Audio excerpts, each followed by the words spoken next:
Let's discuss a bit China's dramatic rise.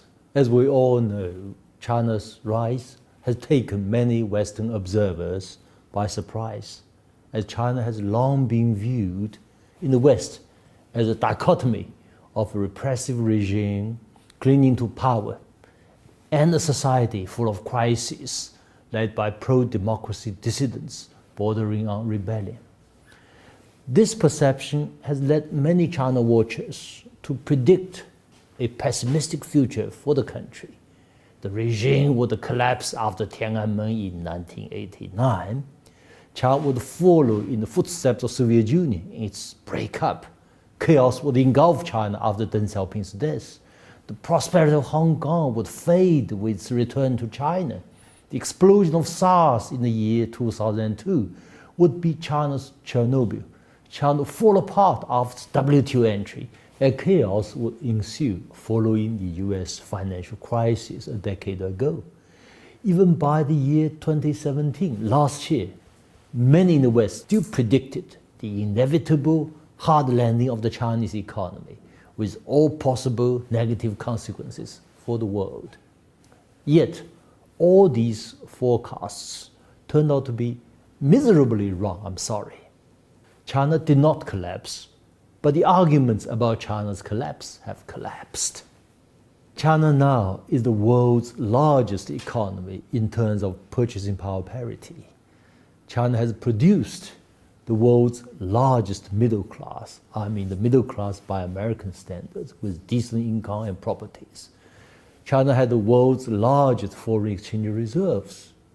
Most Chinese have properties. China's home ownership is higher than all Western countries. And China also exports more tourists than any other countries in the world. China is also the world's leader today in the renewable energies in terms of both investment and output. It's also a vigorous champion for multilateralism and globalization. So why so many wrong forecasts about China? To my mind, perhaps there are three reasons. First, entrenched ideological bias, which is simply hopeless. Many in the West can't believe what they call communist country, one-party dictatorship, non-Christian nation could become so successful. But my humble advice to these people with ideological bias is to look at China afresh, objectively, or I quote from Deng Xiaoping, to seek truth from facts, not from your ideological dogmas, which, as I said, hopeless. Second, the weakness of many social sciences developed in the West, especially mainstream political science and neoliberal economics developed in post-war America. They are not only far away from real sciences, but also out of touch with what's going on in China, with the real China, and to a great extent with the real world. No mainstream economists predict the 2008 financial crisis, which is the worst crisis since the Great Depression in the 1920s. No mainstream political scientists predict China's dramatic rise or the Soviet Union's disintegration. Is much of today's economics or political science really scientific? Or simply, if I may say, pseudoscience? This question can be raised today.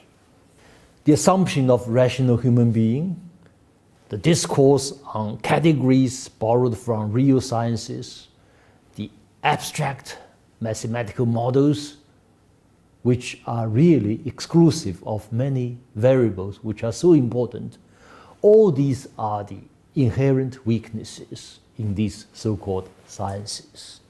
I remember, if my memory serves me right, Professor John Lewis Geddes, a leading scholar on the Cold War history, lamented that none of the international relations experts or political science experts predicted the coming breakup of the Soviet Union. And he joked that even Nancy Reagan's astrologer could have done better in forecasting this kind of prospect.